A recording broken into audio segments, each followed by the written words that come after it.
I'm George from Ireland. It is me, just in case you didn't recognize me. So I've had the economy cut, with these higher energy prices. Got to do anything to economize. So this video is about the sanctions on Russia and how that's going to affect the rest of the globe, because more sanctions have been announced by the United States and the United Kingdom. The European Union is in the process of introducing yet another round of sanctions. But it's tricky for the European Union because all 27 member states must agree. And this unanimity that they've achieved so far has surprised many, including no doubt Putin, because they thought that Viktor Orban, the Prime Minister of Hungary, might be the fly in the ointment. Of course, Orban's just been re-elected in Magyarország, so he's perhaps the most friendly towards Russia of all of them, but we'll see how much further he'll go. But anyway, the EU member states can oppose these severally, even though they don't oppose them jointly. The other 26 could do it, but it wouldn't be a rule for Hungary to follow suit. So the United States has announced that they're introducing sanctions on two of Russia's major banks, Alfa Bank and Sberbank, and on some major state-owned businesses, and there are a lot of them. So they're targeting the relatives of President Putin. He's got two grown-up daughters. He's acknowledged in his 30s with his ex-wife Ludmila. It's rumored he's got at least two sons with the Olympic gymnast Alina Kabayeva. He may have another daughter with a mistress of his. Some people think that he's actually secretly married to Kabayeva. Relatives of the foreign minister Sergei Lavrov, that he's going to be sanctioned as well. He's married, he's got grown-up children, and he's obviously came to light recently. He has a long-term mistress who's an employee at the Ministry of Foreign Affairs. Yet another reason why he's in Putin's bad books.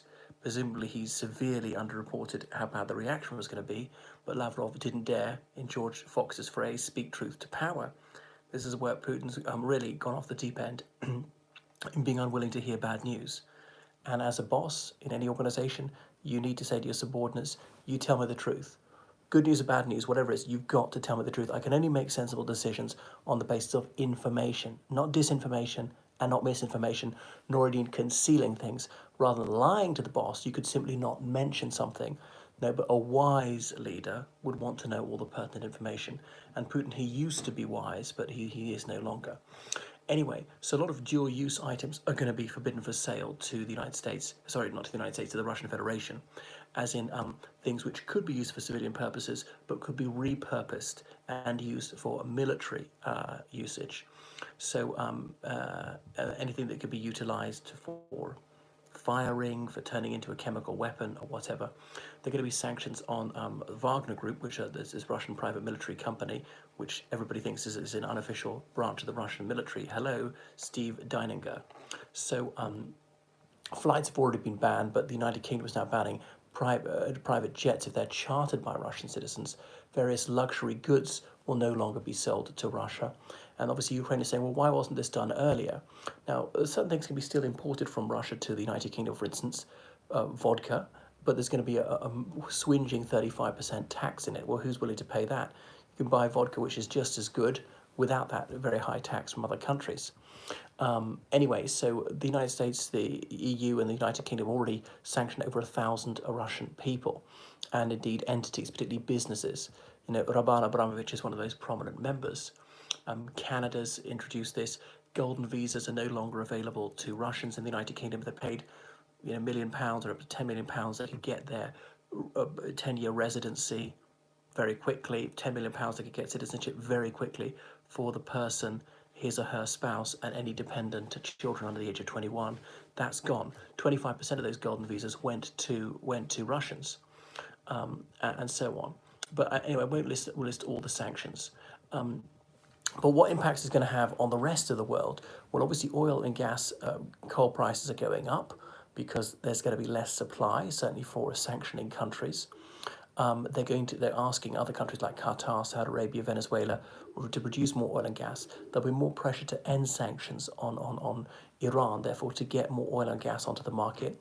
People often talked about Russia and China being driven closer. They were fairly close anyway. But there's a limit to how close they can actually be, despite Putin saying this is a partnership with no limits. That's what he'd like to believe. But the Chinese have very long memories. They haven't forgotten how in the late 19th century Russia annexed some of the land north of the Amur River. For the Chinese, Russia is just another European imperialist power whom they happen to have common cause with at the moment. But I don't think there's any sincere friendship there. See, I mean, China's been Russia's largest export market for at least a decade. So, I mean, China's sway over Russia is increasing. These sanctions obviously really hurting the Russian and Belarusian economy. It's actually been a boon for places like Georgia, Armenia, Kyrgyzstan, Uzbekistan, where Russian people are going, particularly IT people, to set up shop there. They can work remotely. Western companies can still employ them there. They're there partly because there's not free speech isn't so restricted, and they're obviously worried about they're being drafted. You know, they've called up some young men up to the age of 27 for the military. But so it's been good for them. It's brought money into these other former Soviet countries. And if Russians want to get in and out of Russia, I mean, to go to Western countries, they can't fly directly. They can't even cross some of the land borders. They can fly via Serbia, via Turkey. It's been good for their airlines. Yeah, it's Central Asian countries are very reliant on their guest workers who are in Russia. There's something like at least 4 million of them. Guest workers mainly from Uzbekistan, Turkmenistan, Tajikistan, Armenia, and so on. Not that Armenia is really in Central Asia. And so those remittances are going to go down a lot. Tajikistan and Kyrgyzstan are very heavily reliant. It's a very considerable chunk of their economy consists of remittances from guest workers in Russia. Some of those guest workers will start going to China, Kazakhstan, or indeed Middle Eastern countries, where there is more work, even if wages are sometimes lower.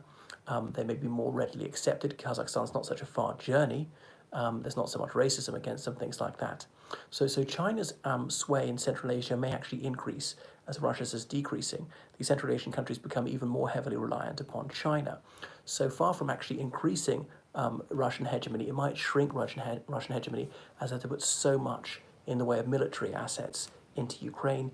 They're expending their financial resources so much because of this war, and they may yet default on their debt. They face an unenviable quandary. Are they going to pay off that debt, or thereby depleting their hard currency reserves they need for other things? And people are going to find other sources of what they need. Obviously, a lot of the world's grain comes from Russia and Ukraine. Ukraine's found it very difficult to produce anything, very difficult to export anything. Will the future regime in Russia hand over Putin and Lavrov a better life internationally? Good question, I doubt it. I mean, Putin is now probably more than ever minded to die in office because there are calls for him to face an international military tribunal. A new Russian government, as you say, might be tempted to hand him over. Now, he's surrounded himself with a Camarilla sort of second-raters. He thinks don't pose a challenge to him. This is one of the signs of a bogus politician. Appoint a running mate who makes you seem intelligent by comparison.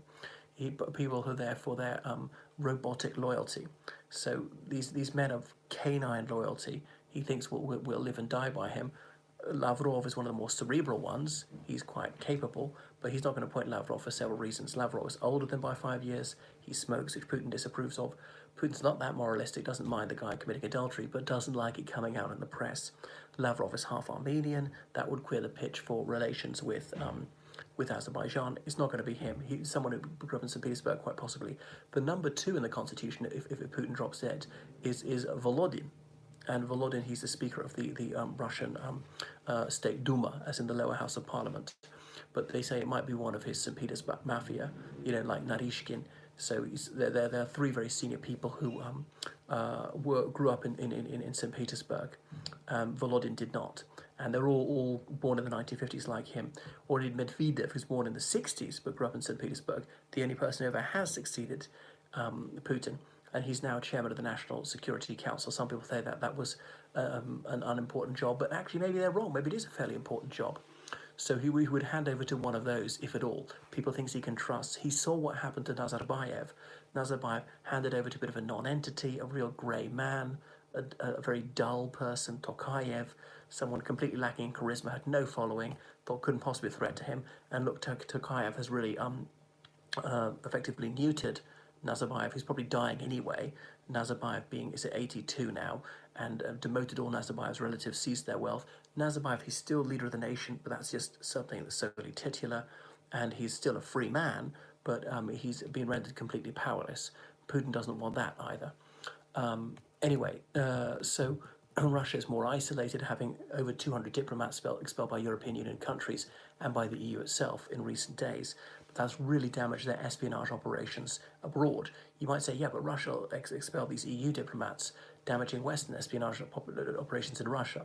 But Russia is such a police state that espionage is almost impossible anyway. And having people physically present to spy is less important than it used to be, because so much of it's technological. It's about telephone intercepts, reading people's emails, hacking into computer systems and stuff like that, even hacking into CCTV, using satellites or whatever. But Russians are going to invest less than Western countries, even if the situation to normalise. Even though we're in today with a peace agreement, it'll take years to rebuild trust. These companies will take years to go back to Russia. So Russia may well find itself effectively an economic colony of China, and that's not such a good thing, because China will eventually have him over a barrel to be demanding this and that. So he's not actually rebuilt Russia as a world power, may well have turned it into a vassal state gradually. So Russia will maybe have less in the way of resources, less in the way of manpower and money to be trying to expand its footprint in Africa. Wagner Group was there in Sudan, in Eritrea, in Mozambique, in the Central African Republic, in Mali. Men have been recalled to fight in Russia, recalled from Syria likewise. So it'll be fascinating what the impact will have. Well, the hour of Minerva takes wing only at dusk. It'll take a long time after these events for us to fully appreciate the repercussions of what has been wrought. Thank you for watching, and please donate me on PayPal, georgecallahan79 at gmail.com. Toodle pip.